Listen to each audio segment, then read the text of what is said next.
Lovers of love, and thank you for joining us on yet another excursion through the stream of consciousness down the river of tranquility to fill the lake of life with love.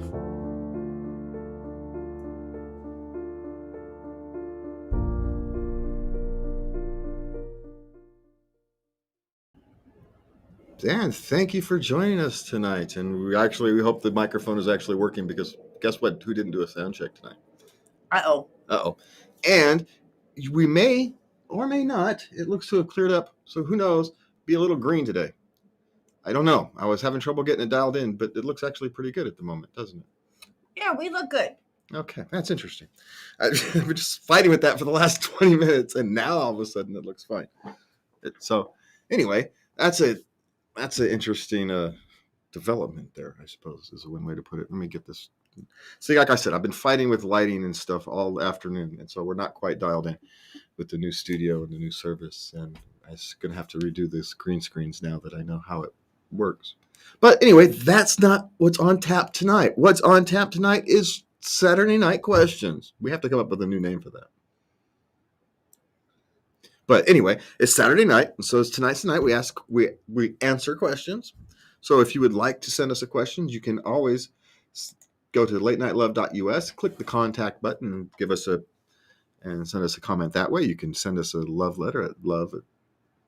I do call them love letters. They're just love letters now. Send us a love letter at love@latenightLove.us. Love to hear from you. And we'll answer it. And you can always contact us on our various social media outlets.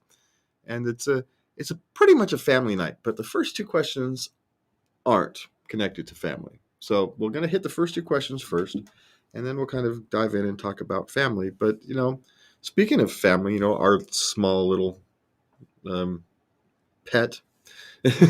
Our pet, my kitten, our kitten, new kitten. Kitten. He is a little rambunctious, isn't he? We're going to have to start taking pictures and stuff and videos. We're going to have to do a video. He goes cracker kitty. Yeah, he's a little, like most kittens, they bounce all around over the house, but they keep you up at night, just like a baby. He doesn't keep me up at night. He sleeps very nicely next to me. Yeah, until I go to bed, and then he's awake, because I go to bed at 2, right as the nocturnal animals get up and come play, and so I'm play toy for him when I come to bed. Lucky you. Lucky me. Anyways, but that's all right. He'll grow quickly out of that. They're cats. They grow out of that relatively quickly and become buff. I play with him all the time. Yeah, no, it's just that's the way kittens are. They're like little toddlers. They're on and off. They're either on and full bore, completely gone, or they're just, they're passed out and sleeping and have, you can pick them up and it's like dead weight. So it is what it is. All right. So what do we got first? Why do quote normal people expect bipolar people to be and act normal? That's an interesting question. My Lubby here is bipolar. She can't. It's hard to answer that question, though, isn't it? For you, that's hard for me to answer. Yeah. Usually, I haven't had a lot of people expect me to act normal. I've been very lucky. People have been. But I'm very open I talk about my feelings for that day.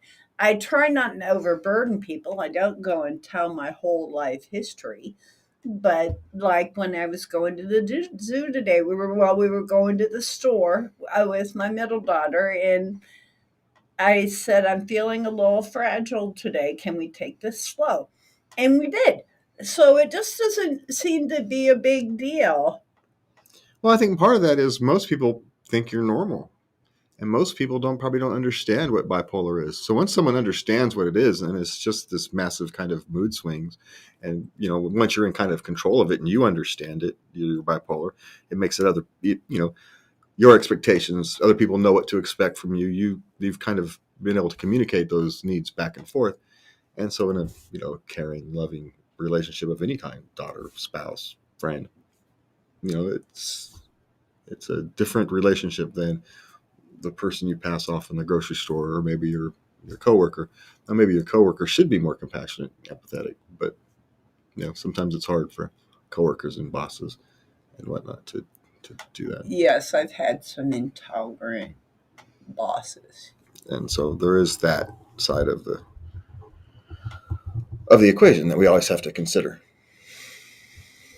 But I've had some very caring bosses too. So, I mean, it's a real mixed bag. Yeah, it's it's like anything. The world is a wonderfully and frustratingly diverse place, right? We get all kinds because we get all kinds, and there's just no way around it. It manifests itself how it's going to manifest itself in all walks of life. Why is this giving me a problem today? Everything's just falling apart today. Screws come loose all the time. For those of you, screws fall out all the time. For the Breakfast Club members of our audience, Yes, they do. screws fall out all the time. They just happen to fall out on me today. Anyway, so why do people expect it? Because we're all human and flawed. Once you explain to them, once they can understand what's happening, most people are quite compassionate, empathetic, and sympathetic, and will accommodate you as best they can.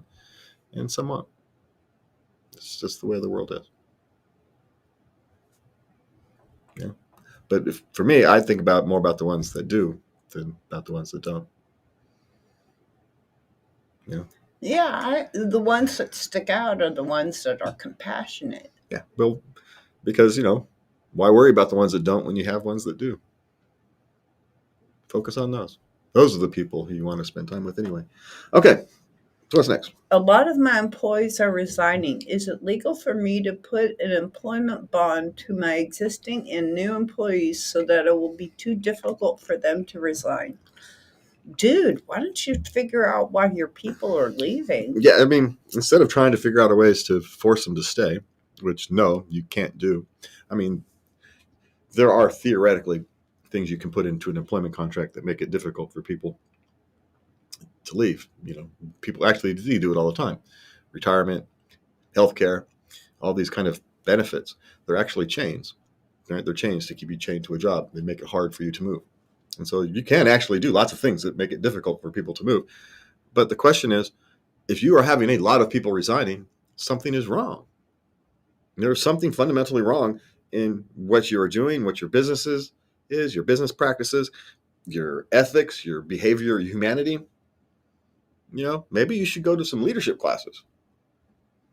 Take some leadership classes and try to understand that, hey, what's really happening. Maybe hire a consultant to come in and tell you, because sometimes bosses can get isolated.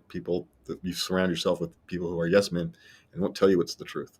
So maybe you need to go out and hire a consultant to do that. But this is a signal that something wrong. This is a symptom of a problem. It's not a problem in itself. Right? A mass resignations is a symptom of a problem. It's not the problem. I'm sticking a Band-Aid on it doesn't actually solve the problem. And it's but probably going to make it worse. Because who the hell's going to want to work for you? So you're only going to get the desperate. Is that really? It's just, think about the culture you're trying to build. Think about the culture. This is essentially an extended family. A good business is run like an extended family, as much as it can be. Where you care about your workers and the workers care about you and you give to each other. That's how leadership and that's how, these things work. It's one of the things politics has taught me. Leadership is an art, not a science, but you can learn. Okay. So what's next? Someone threatened to report me to CPS because she heard my child screaming. The screaming was just her having a tantrum. How do I prevent her from making a report? You don't, but if you don't have anything to worry about, you don't have anything to worry about. There's nothing you can do. Tell her to call. Nosy Nate. Yeah, there's nothing you can do. It's CPS is highly annoying when they're I understand, but there's nothing you can do, and just let it go. Essentially, in a sense, maybe you should think of it as, hey, at least someone cares about your child enough to think of it, and maybe something's wrong. At least, you're not being ignored as a human being. Even if they're wrong, the way they go about it might not be wrong, because CPS is not a solution to oftentimes, right? It's only a solution to the very worst cases. So unless it's a very worst case, CPS is not generally a solution. But, at least people are concerned about something. Obviously, this person has never had children because children have tantrums. Yeah, or it's somebody who's, the world today is so used to living in fear. We're so used to, the worst thing being real and realistic, that it's kind of understandable in a sense today that so many people have gotten used to living in fear, and that they hear something that sounds strange, and some of these kids can throw, trust me, I've raised four or five kids, right? We've raised one ton of kids. We have 8 children between us. And so kids sometimes make these blood curdling screeches. Oh my God, they do, right? And all they're doing is just throwing a tantrum. They're nothing's happening. What's going on? And you think that they were having their arm ripped off or something. And so you can understand as someone might be concerned. You can actually kind of understand it at times. And so, just try not to take it too personal. That's all I would say. Because you're going to end up carrying it around with you. And there's nothing you can really do except, be the good parent you are and not worry too much about it. Okay. Do criminals actually confess over police interrogation?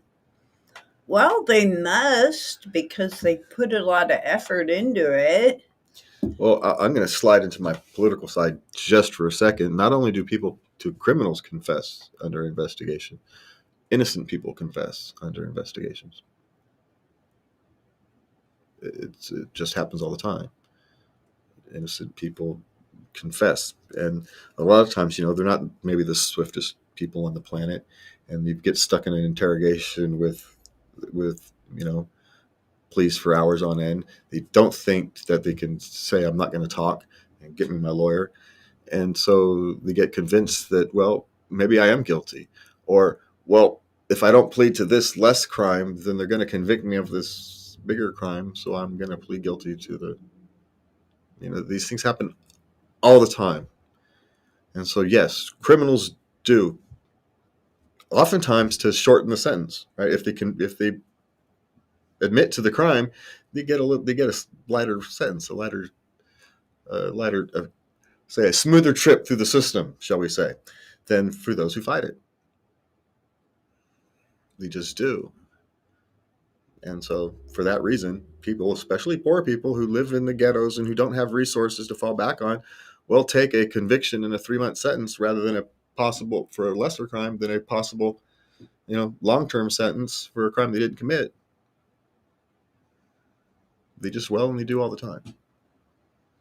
And it's a sad human tragedy, but, so just because if someone admits to a crime, they are probably likely guilty, it doesn't necessarily mean they are.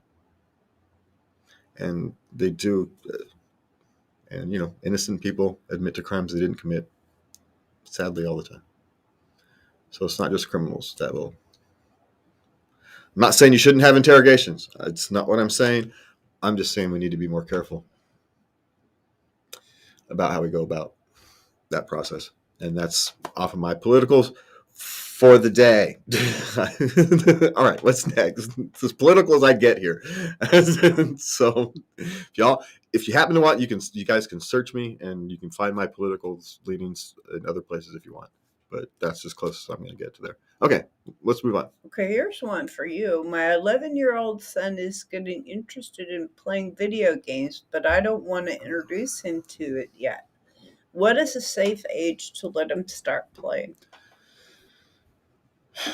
When he's old enough that you think he can actually handle it, but you have to do it from his perspective, not yours. And it doesn't necessarily mean, look, I want to be clear here. If you can decide to never want him to play video games, and that was actually a perfectly acceptable decision for me. I would disagree with it, but it's well within the realm of a parental decision. And based upon modern world and all these kind of stuff. But let's face it, Zuckerberg didn't allow his kids to use Facebook. So, restricting what they do and on the internet and gaming and all of that is not an unreasonable concern. So first, I want to make sure everybody understands that it's not an unreasonable concern. But at the same time, you have to prepare them to live in the world that exists for them in their future, not for you. And, gaming and the internet culture that surrounds it and it's not just the internet culture, the gaming culture, the culture that these children exist in is part of that. And they have to be able to engage in part of their culture. You can't keep them outside of it. It's like we used to watch that baseball documentary, right? And they used to ask about, should I allow my kids to go off and play baseball in the street? They just want to run around. Shouldn't they be doing studying or something? And he'd asked his rabbi, and his rabbi says, no, you have to let him go off and be part of society. You have to let them, engage in the culture that they exist in. You have to be done. Otherwise, they're going to be ostracized their entire lives. They're going to be outsiders their entire lives, and that's not good either. And it's not a fine line. So I can't tell you when it's okay. You have to figure that out. And quite frankly, if you've gotten to 11, that's pretty good, a pretty good run. And you're going to have to decide, how comfortable you are, how comfortable he is. Start small, see what he's engaged in, play with him. Just because you're not interested in video games doesn't mean you shouldn't be interested in what your child is doing. If he was interested in baseball, would you take him to his baseball games and would you go watch him play baseball? If he's interested in gaming, help him. You can teach him how to interact properly rather than becoming something he's rebelled against in 3 or 4 years. That's, for my concern, is raising boys, is not giving them something to rebel against. You can guide them without controlling them, and they have less to rebel against. And so you don't have the problems of the 16, 17-year-old who is, what's the word I want to say? Antisocial. So, anyway, sorry, kind of rambled. All right, what's next? Do I get upset with her? My stepdaughter didn't allow me to walk her down the aisle or do the dad-daughter dance.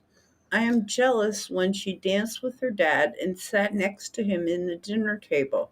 He sat with her and her husband. What do I tell her? Nothing. Nothing. Don't ruin her day. It's not about you. And, as a step parent, it's not your job to be that, unless they ask you. And I could appreciate you feeling jealous, and I can appreciate you being you having the emotional hurt, because it means you care. But you're going to have to take that care and point it and say, okay, but what she really needed this day, what she really needed from me, was to support her decision. And it sounds like you did. You didn't say anything during the day. You kind of coped with it during that period of time, and now you're figuring out what to do. But there's nothing to do. You've already done the right thing, and that's all you can do. You've done the right thing, and you put that in your heart. You put the hurt in your pocket, and you move on. And you know how to do it because you've had to do it before. I feel for you. I really do. But it's what she needed. And ultimately, isn't that what you've done for her up to this point? Is giving her what she's needed? You've just done it again. Congratulations and thank you. Okay, what's next? Why is my daughter resentful towards me? Half a year ago, I made my eldest daughter, 14, give up her room to my brother, her uncle.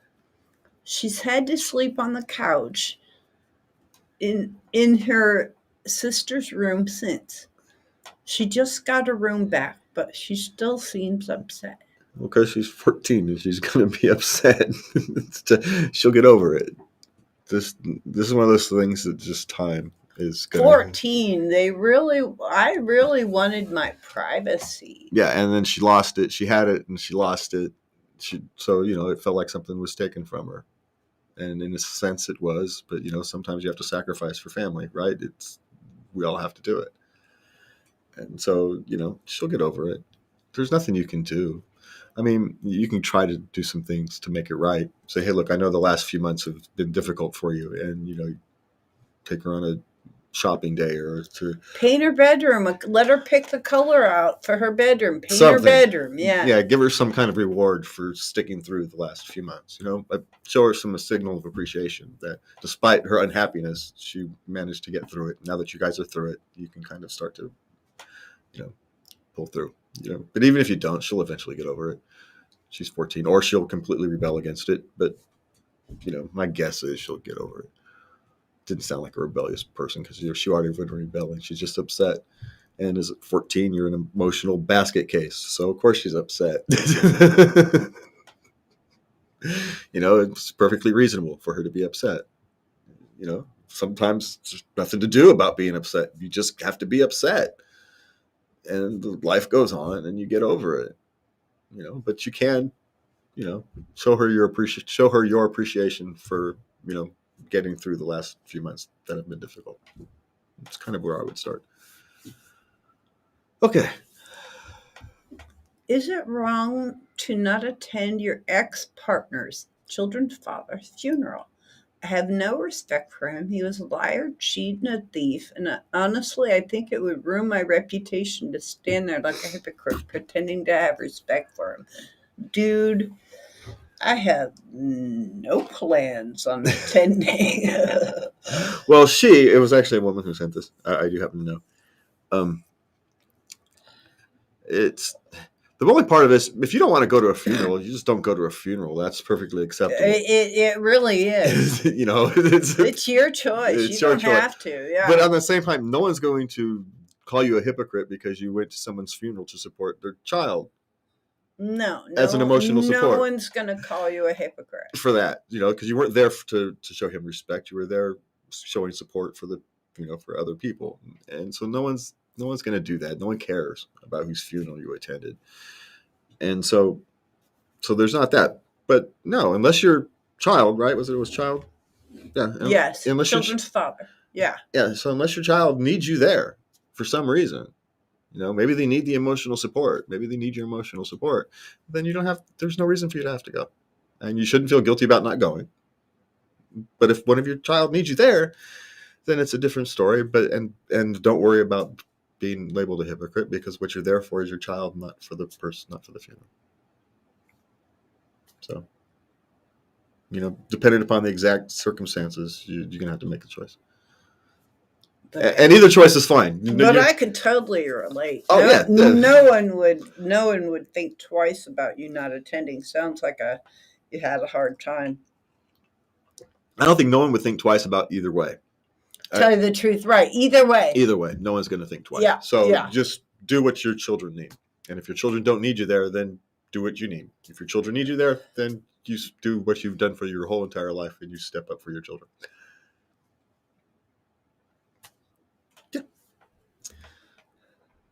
Okay.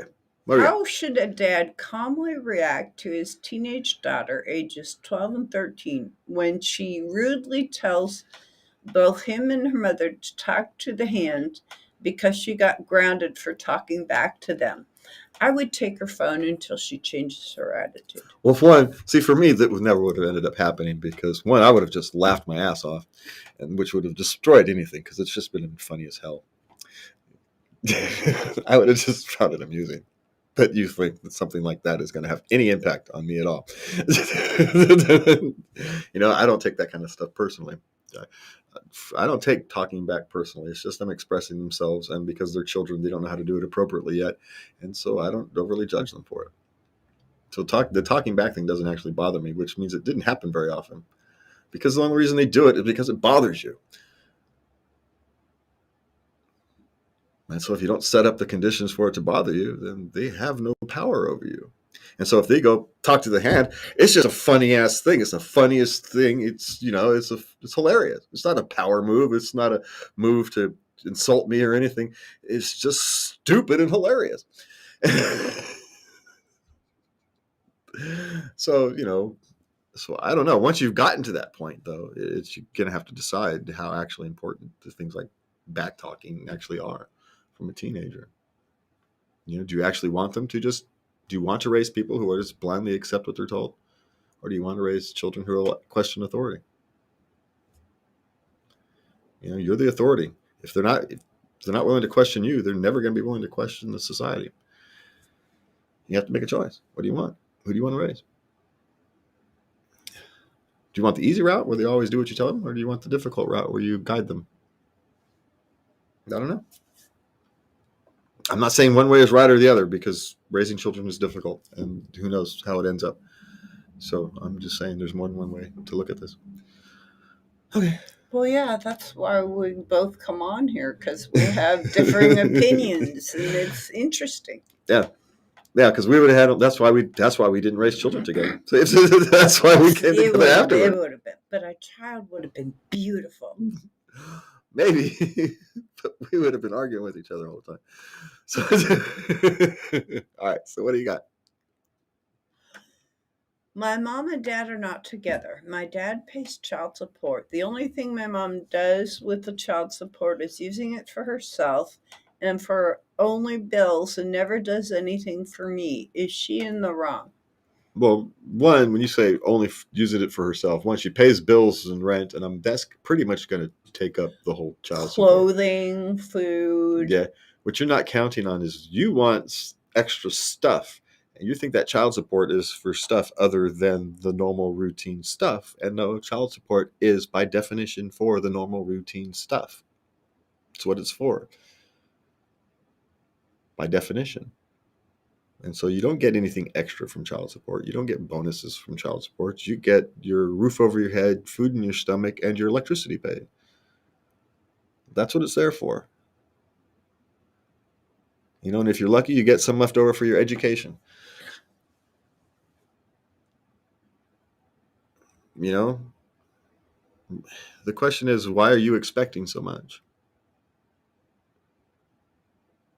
What makes you think that you deserve more than you're getting?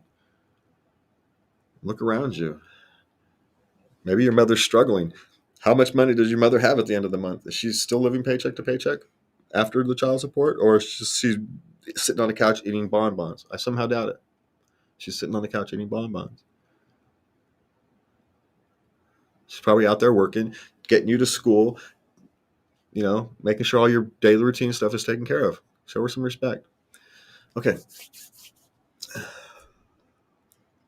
Is it unethical to make a profit when dealing with family? This becomes, again, when it's expectations. Is it ethical? Well, is it ethical to expect someone to take a loss when dealing with family? Is it ethical to expect someone to work for free? Lots of us will go over and help out a friend and spend time, money, and stuff to help somebody out, but not if they expect it. This is a business. They still have a business to run. They still have expenses to pay. Why would you expect it? That's my question. Now, is it ethical to charge extra? Probably not. Most family members will probably give you a family discount if they can afford to. And if they have if they have the opportunity, if it's a small job, they may just come over and do it for nothing. But you can't expect it. They have bills to pay too, just like everybody else. So it really depends. No, you should never expect anybody to do anything for less than they would do it otherwise. They might, and it's a great thing. We do it. Human beings do it all the time. I run volunteer organizations. It doesn't work unless people volunteer their time and their money, right? It just doesn't function. So, it doesn't have to, making a profit is not always the motivation, but you can't expect it. I can't expect people to give me their time or their money What I can is ask them to do it and help support them when they do. And you have to view this kind of thing as the same way. So I would change it the same way. Why would you expect someone to take less just because they're family? So, okay. Last one.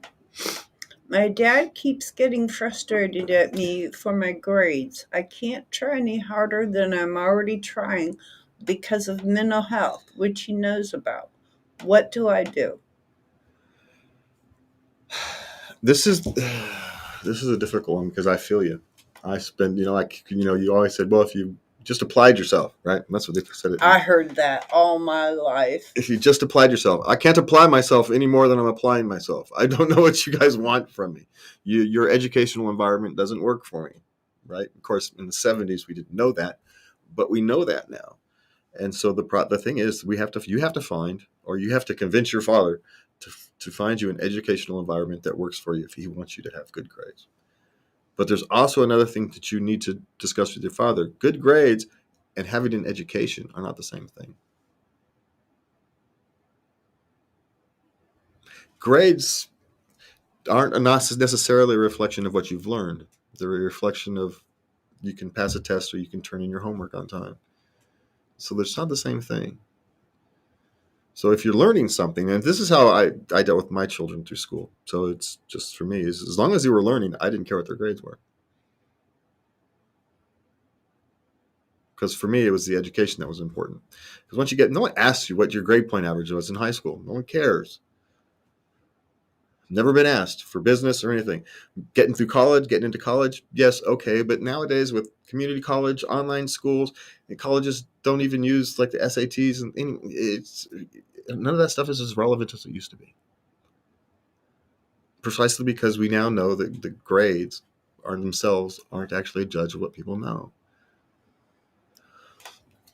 But my suggestion is to talk to your father to help him find a way to get you into an educational environment that can help you thrive.